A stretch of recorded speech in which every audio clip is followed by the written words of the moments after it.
દર્શક મિત્રો નમસ્કાર, ભાટી ટીવીમાં આપનું સ્વાગત છે। મિત્રો, આપણે વાત કરવાના છીએ આજે જંગલેશ્વરની। રાજકોટ શહેરની અંદરમાં જંગલેશ્વર એટલે અત્યારે સિટીની બરાબર મધ્ય ભાગમાં આવેલું આજે જંગલેશ્વર જે છે, જંગલેશ્વર લગભગ 40-50 વર્ષથી આ વિકસિત આ એરિયા જે છે, આ એરિયાની અંદરમાં મુખ્યત્વે મુસ્લિમ અને હિન્દુ ભાઈઓ અને બહેનો રહે છે। અને ખાસ વાત તો એ છે કે બધા જ અહીંયા વેરો પણ ભરે છે, એને બધાને લાઇટ બિલ પણ છે।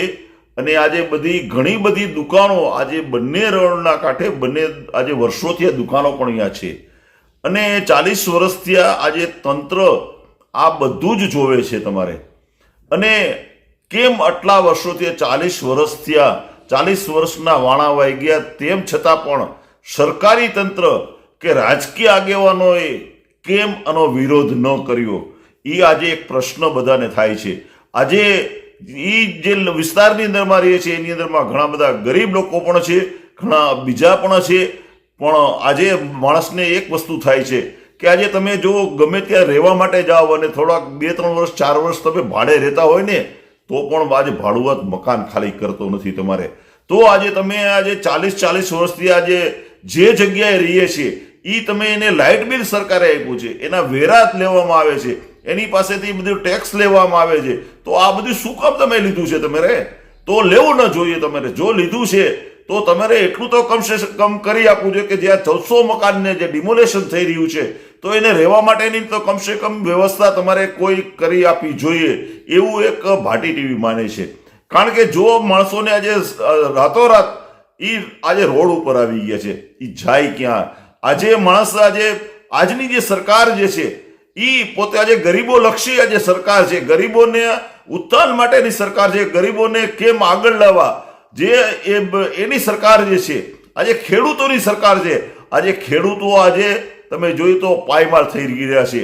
આજે ગરીબો આજે વધુ ગરીબ થઈ રહ્યા છે, ગરીબોના ઘર આપવાના બદલે ઘર વિહોણા થતા જાય છે। આજે 1400 લોકોના તમે આજે સીધા તમારે આજે પાડીને પાધર કરી નાખો છો। અને એ પણ આજે જંગલેશ્વર જોવા મોટા વિસ્તારની અંદરમાં, ત્યારે કાલે હું ગયેલો અને જંગલેશ્વર વિસ્તારની અંદરમાં મને પણ એમ થયું કે જંગલેશ્વરની અંદરમાં આટલું મોટું ડિમોલેશન થવાનું છે તો આપણે પણ ભાટી ટીવીએ પણ મેં પોતે જાતે એની મુલાકાત લીધી છે। પણ મિત્રો, મને એક દુઃખ સાથે મારે કહેવું પડે છે, રાજકારણીને જ્યારે મત લેવા હોય ત્યારે મત લેવા માટે સુરાપુરા થઈ જાય છે અને બધાને જેટલા થઈ શકે એટલા લોલીપોપ આપે છે અને જેટલા થઈ શકે એટલા વચન આપે છે। પણ કોઈ માયનો લાલ મને અહીંયા કોઈ એક વ્યક્તિ પણ મને જોવા ન મળ્યો, રાજકીય અગ્રણી।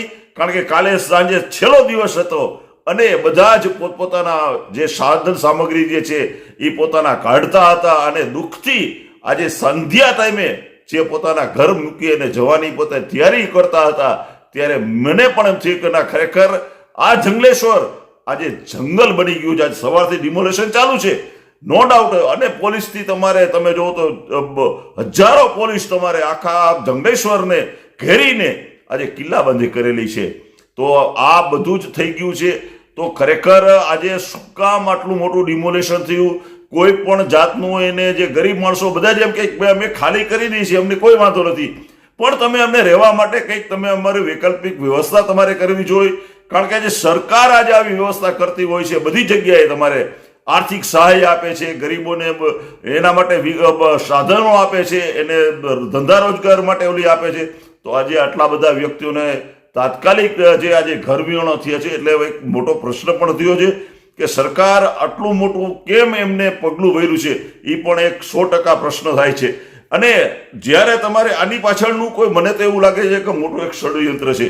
ષડયંત્રની અંદરમાં તમે જોઈ શકો છો કે આ જે માણસોએ મતનું ષડયંત્ર છે, મતને કેવી રીતે વિભાજન કરવા એ માટે થઈને આજે લોકો આજે પાર્ટીઓ પડાપડી કરે છે અને કેમ કરીને એને એમાં વિભાજિત કરવા એવું પણ થઈ રહ્યું છે। આ પ્રશ્નને લઈને આજે માણસો આજે ચિંતામાં છે, અમુક લોકો ચિંતામાં છે કે આજે અમારે કરવું શું એમ।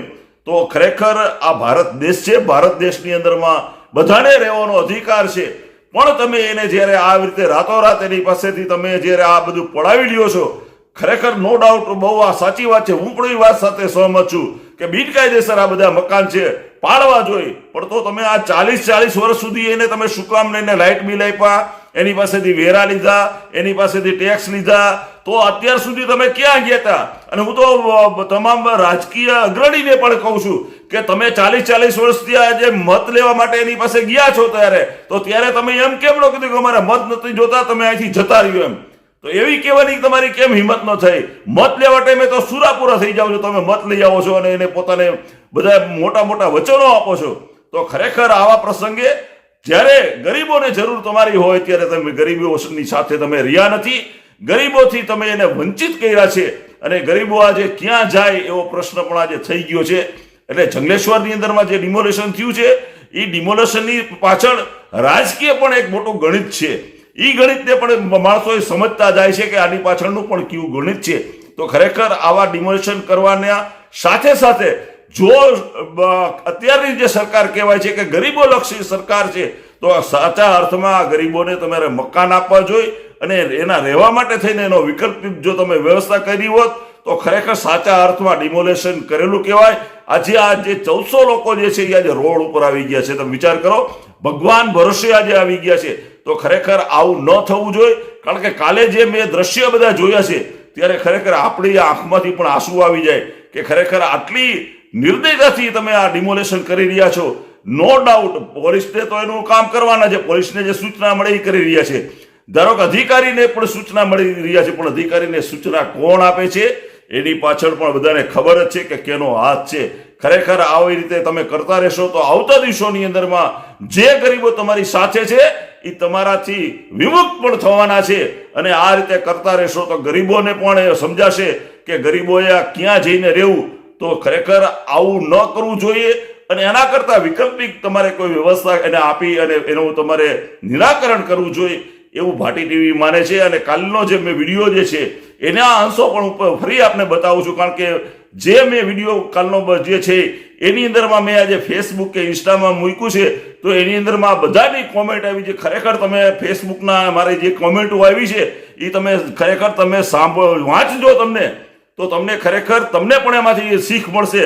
આ સરકારી તંત્રએ પણ આ ખરેખર વાંચવાની જરૂર છે કે ખરેખર આની અંદરમાં શું કહેવા માંગે છે. આજે પબ્લિક જે છે એ એક આખું દર્પણ છે, એ દર્પણ શું કહે છે એની અંદરમાં પણ આપણે ચહેરો આપણો જોવો જોઈએ, કારણ કે આવતા દિવસોની અંદરમાં કોર્પોરેશનની રાજકોટની અંદરમાં ચૂંટણી આવી રહી છે ત્યારે પણ આનો એક મોટો પડઘો પડવાનો છે, અને લોકો જ્યારે મત આપતા હશે ત્યારે પણ જંગલેશ્વરને નજર સામીને મત આપવાના છે. કારણ કે આ વાત જે છે એ આખા રાજકોટની અંદરમાં નહીં, સમગ્ર ગુજરાતની અંદરમાં જંગલેશ્વર આજે એક ચર્ચાનો વિષય બની ગયો છે. અને જે ચર્ચાનો વિષય બન્યો છે ત્યારે ખરેખર સાચા અર્થમાં જંગલેશ્વરમાં ડિમોલેશન થયું છે, એની સાથે જો બધા જ ને જો રહેવા માટે મકાનને એની પૂરતી વ્યવસ્થા આપી હોત તો સાચા અર્થમાં ડિમોલેશન થયું ગણાત એમ.